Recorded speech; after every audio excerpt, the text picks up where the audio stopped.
സമരം സംഘടിപ്പിച്ച നിങ്ങളെ ഞാൻ പ്രശംസിക്കുകയാണ്, നിങ്ങളെ അഭിവാദ്യം ചെയ്യുകയാണ്. രണ്ട് കാരണങ്ങളാണ്. ഒന്ന്, നിങ്ങൾ നേരിടുന്ന ഗുരുതരമായ ജോലി മേഖലയുടെ പ്രതിസന്ധി. ആരും ഈ അവസരത്തിൽ സമരം ചെയ്യാൻ നിർബന്ധിതമാവുന്ന ഒരു സാഹചര്യം. പക്ഷെ ഇന്നത്തെ ഒരു പ്രത്യേക കാലാവസ്ഥ എന്ന് പറയുന്നത് സാധാരണ പൊതുപരിപാടികൾ എന്തെങ്കിലും ഒരു കാരണം കണ്ട് മാറ്റിവെക്കാൻ തീരുമാനിക്കുന്ന ഒരു സമൂഹത്തിന്റെ മുമ്പിൽ നൂറുകണക്കിന് തൊഴിലാളികൾ ഈ കോരിച്ചെരിയുന്ന മഴയത്ത്, ഇവിടെ രാഘവൻ പറഞ്ഞു, ഇപ്പൊ ഇന്ന് നമ്മുടെ ജില്ലയിലെ വിദ്യാഭ്യാസ സ്ഥാപനങ്ങൾക്ക് ലീവ് കൊടുത്തിരിക്കുക. അത്ര വലിയ ഒരു കാലാവസ്ഥ നമുക്ക് പ്രതികൂലമായി നിൽക്കുന്നു. ഈ അവസരത്തിൽ നിങ്ങളിങ്ങനെ നിങ്ങളുടെ മേഖല നേരിടുന്ന ഗുരുതരമായ പ്രതിസന്ധി പരിഹരിക്കണമെന്ന് ആവശ്യപ്പെട്ടുകൊണ്ട് നമ്മൾക്കെതിരായ കാലാവസ്ഥയെ പോലും ഫെഡറൽഗണിച്ചുകൊണ്ട് നമ്മുടെ സംഘടന തീരുമാനിച്ച സമര പരിപാടിക്ക് ഇറങ്ങി എന്നുള്ളത് വലിയൊരു കാര്യമാണ്. നിങ്ങളുടെ സംഘടനാ പ്രവർത്തനത്തിന്റെ അടുക്കും ചിട്ടയുമുള്ള പ്രവർത്തനമാണ് ഇതിലൂടെ നമുക്ക് ബോധ്യപ്പെടുന്നത്. നിങ്ങളെ INTUC കാസർഗോഡ് ജില്ലാ കമ്മിറ്റിക്ക് വേണ്ടി ഞാൻ അഭിവാദ്യം ചെയ്യുകയാണ്. നമ്മുടെ സമരം എന്ന് പറയുന്നത് ജീവിക്കാൻ വേണ്ടിയുള്ള സമരമാണ്. നിർമ്മാണ മേഖലയിലെ നിർമ്മാണ തൊഴിലാളികൾ മാത്രമല്ല, നിർമ്മാണ മേഖല തന്നെ രാജ്യത്ത് ഇവിടെ സ്തംഭിച്ചിരിക്കുകയാണ്. നമ്മൾ പറയുന്ന കാര്യങ്ങൾ ഗൗരവമായി എടുക്കാൻ സർക്കാരുകൾ തയ്യാറാവുന്നില്ല. ഇവിടെ ഉദ്ഘാടകനും ഇവിടെ അധ്യക്ഷനും അതുപോലെ സ്വാഗത പ്രാസംഗികനും നിങ്ങളോട് പറഞ്ഞു കഴിഞ്ഞു.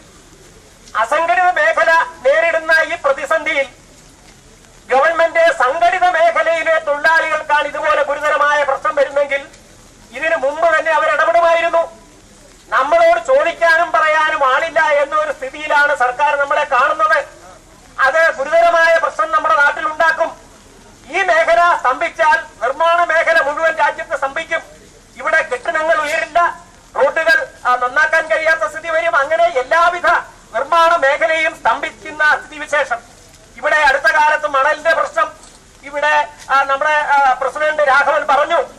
മണല് കിട്ടാതായിട്ട് മണലിന്റെ പ്രതിസന്ധി കൊണ്ട് നിർമ്മാണ മേഖല സ്തംഭിക്കാൻ തുടങ്ങിയിട്ട് എത്ര കാലമായി?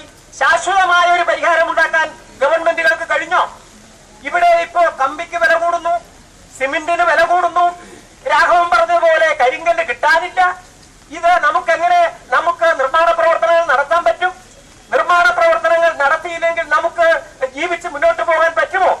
അതുകൊണ്ട് വളരെ ഗുരുതരമായ, ഗവൺമെന്റുകൾ കാണാത്ത, ജനങ്ങൾ കാണാത്ത വളരെ ഗുരുതരമായ ഒരു പ്രതിസന്ധിയാണ് നമ്മൾ നേരിടുന്നത്. ഇത് പരിഹരിക്കണമെന്ന് ആവശ്യപ്പെട്ടുകൊണ്ടാണ് നമ്മൾ നടത്തുന്ന ഈ പ്രധാനപ്പെട്ട സമരം. മറ്റൊന്ന്, വസ്ത്രവിപണന രംഗത്ത് പതിറ്റാണ്ടുകളുടെ സേവന പാരമ്പര്യമുള്ള കണ്ണൻസ് കാഞ്ഞങ്ങാട് പുതുപുത്തൻ വസ്ത്രശേഖരവുമായി നിങ്ങളെ സ്വാഗതം ചെയ്യുന്നു. കല്യാണ പട്ടുസാരികൾ, സെറ്റുമുണ്ടുകൾ, dhoti, sari, lacha, choli, churidar materials, shirt, T-shirt, pant, jeans, കുഞ്ഞുടുപ്പുകൾ, റെഡിമെയ്ഡുകൾ തുടങ്ങി വസ്ത്രവിസ്മയങ്ങളുടെ വൻ ശേഖരം തന്നെ കണ്ണൻസ് കാഞ്ഞങ്ങാട് നിങ്ങൾക്കായി ഒരുക്കുന്നു. കണ്ണൻസ് കാഞ്ഞങ്ങാടിന്റെ വസ്ത്രലോകത്തേക്ക് നിങ്ങളെ സ്വാഗതം ചെയ്യുന്നു. Kannan's textiles and readymades, main road, Kanhangad. Kannan's, ഉത്തര മലബാറിന്റെ സമ്പൂർണ്ണ കുടുംബ വസ്ത്രാലയം.